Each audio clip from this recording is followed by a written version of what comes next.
Zero vacancy policy తీసుకొచ్చి కావాల్సినటువంటి recruitments అన్ని కూడా పూర్తి చేసి మరి వస్తున్నటువంటి రిక్రూట్మెంట్స్ ని కూడా ఏ మాడ్యూల్స్ లో ట్రై చేసి వీటిని భర్తీ చేయాలి.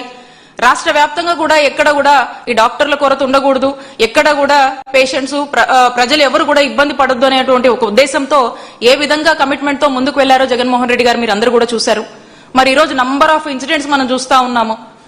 ఈ రోజు కూడా ఇక్కడ కాకినాడలో చూసాం, ఒక గర్భిణీ స్త్రీ చనిపోయింది. మొన్న నెల్లూరులో కూడా అంబులెన్స్ సకాలంలో టైం రాక ఒక వ్యక్తి చనిపోయారు. ఇలా ఎప్పటికప్పుడు రెగ్యులర్ గా ఏదో ఒక చోట మనం ఏదో ఒక ఇన్సిడెంట్ వింటానే ఉన్నాం. ఇవన్నీ ఎందుకు అరైజ్ అవుతున్నాయి, ఎందుకు అవుతున్నాయి అంటే చంద్రబాబు నాయుడు గారికి వాళ్ళ ప్రభుత్వానికి హెల్త్ మీద, హెల్త్ డిపార్ట్మెంట్ మీద, అలాగే ప్రజలకు చక్కటి వైద్య సేవలు అందించే వాటి మీద ఇంత కూడా ధ్యాస లేదు. గాలికి వదిలేశారు వైద్య రంగాన్ని. అలాగే 108, 104 వాహనాలకు సంబంధించి కూడా టెలిమెడిసిన్ సేవలు కావచ్చు, అలాగే 108 వెహికల్స్, అంబులెన్సెస్ కావచ్చు, ఫోన్ చేసిన ఇమీడియట్ గా వచ్చేలాగా ఇంకా ఎంత స్పీడ్ గా మనం పంపించగలుగుతాము, ప్రజల ప్రాణాలు ఎంత బాగా మనం సేవ్ చేయగలుగుతాము, టయానికి హాస్పిటల్కి ఎలా తీసుకురాగలుగుతాం అనే దాని మీద ఎంత ఎక్సర్సైజ్ చేశామండి. ఎన్ని వెహికల్స్ పెంచి మరి రాష్ట్ర ప్రజల్ని కాపాడేందుకు అన్ని స్టెప్స్ జగన్మోహన్ రెడ్డి గారు తీసుకున్నారు. ట్రైబల్ ఏరియాస్ లో కావాల్సినటువంటి అన్ని మెజర్స్ తీసుకున్నారు. రిమోట్ ఏరియాస్ కి ఇబ్బంది లేకుండా చూసుకున్నారు.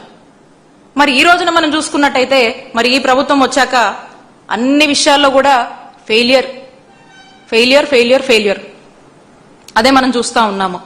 ఇక ఏ విషయానికి వచ్చినా కూడా ఇక ఆరోగ్య ఆసరా అనేది ఒక గొప్ప పథకం. ఈ ఆరోగ్య ఆసరా ఎవరన్నా ఒక ట్రీట్మెంట్ చేసుకుని, ఒక సర్జరీ చేసుకుని మరి ఆ సర్జరీ అయిపోయినాక ఇంటికి డిశ్చార్జ్ అయినాక లేవనటువంటి పరిస్థితుల్లో వాళ్లకు అనేక ఇబ్బందులు ఉంటాయి. ఏదో పని చేసుకుంటే గడవనటువంటి పరిస్థితులు ఉంటాయి.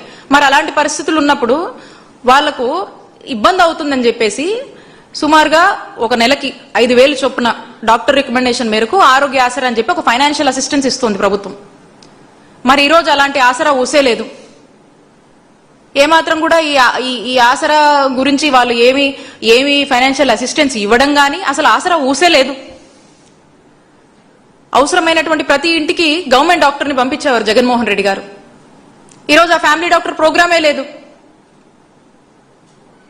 ఇలా అనేక కార్యక్రమాలు తీసుకొచ్చి అనేక రెవల్యూషనరీ చేంజెస్ తీసుకురావడం కావచ్చు. నాడు నేడు అని చెప్పి ఉన్నటువంటి హాస్పిటల్స్ ని రివాంప్ చేసి 17,000 కోట్లు సుమారు వాటిని ఖర్చు చేస్తూ హాస్పిటల్స్ ని రినోవేట్ చేయడం గానీ, ఉన్నటువంటి ఫెసిలిటీస్, ఇన్ఫ్రాస్ట్రక్చర్ ని డెవలప్ చేయడము, కొత్త హాస్పిటల్స్ ని కన్స్ట్రక్ట్ చేయడం కావచ్చు. ఇవన్నీ కూడా ఈ రోజు ఆగిపోయినాయి. ఇవేమి కూడా డెవలప్మెంట్స్ గానీ ఏమీ కూడా జరుగుతున్నటువంటి పరిస్థితి ఈ రోజు ఈ రాష్ట్రంలో మనకు కనిపిస్తలేదు. ఎందుకంటే స్పష్టంగా చంద్రబాబు నాయుడు గారి ఐడియాలజీ ఒకటే. ఆయన ఐడియాలజీ వచ్చేసి ప్రైవేటైజేషన్. ఆ ఐడియాలజీకి తగ్గట్టుగానే స్టెప్స్ వేస్తున్నారు. ఎంతసేపు వాళ్ళకు సంబంధించిన వాళ్ళకో, ఆ కార్పొరేట్ వాళ్ళకో, ఆ ప్రైవేటైజేషన్ పేరుతో వాళ్ళకు అప్పజెప్పాలనుకునే వాళ్లకు తొందరగా అప్పజెప్పేందు మీదుగా ఉన్నటువంటి ఇంట్రెస్ట్ ఇక దేని మీద కూడా లేదు. అందుకే నేను చెప్తా ఉన్నాను స్పష్టంగా, చంద్రబాబు నాయుడు గారు ఆరోగ్యశ్రీని చంపేస్తున్నారు. అలాగే ఈ రాష్ట్రంలో పేదవాడికి, మధ్యతరగతి వారికి ఉచిత వైద్యం అనేది అందే పరిస్థితి రానున్న రోజుల్లో ఉండబోదు. ఇదివరకు వైఎస్ రాజశేఖర రెడ్డి గారు ముఖ్యమంత్రి అయ్యే ముందు ఈ రాష్ట్రంలో ఏ పరిస్థితులు ఉండేవో, మన రాష్ట్రంలో ఉన్నటువంటి వాళ్ళు అప్పులు చేసుకుని, ఆస్తులు అమ్ముకొని ఇంకో రాష్ట్రానికి పోయి వైద్యం చేయించుకునే పరిస్థితి మళ్ళా మన రాష్ట్రంలో రాబోతుంది చంద్రబాబు నాయుడు గారి దయ వల్ల.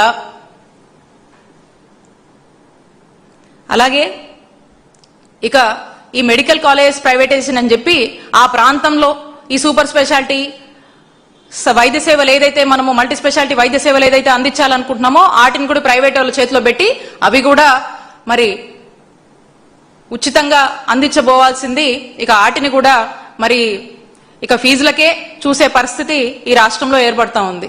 కాబట్టి నేను రిక్వెస్ట్ చేస్తా ఉన్నాను, అయ్యా చంద్రబాబు నాయుడు గారు, మీరు ఎలాగో ప్రజలకు మంచి చేయరు, చేసే ఉద్దేశం మీకు లేదని ఇప్పటికే మాకు అర్థమైంది. రాష్ట్ర ప్రజలందరూ కూడా స్పష్టం అవుతా ఉంది.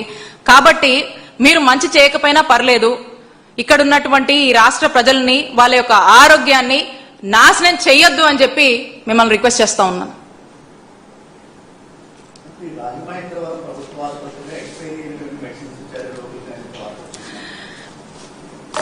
ఉండొచ్చండి. ఎందుకంటే వీళ్లకు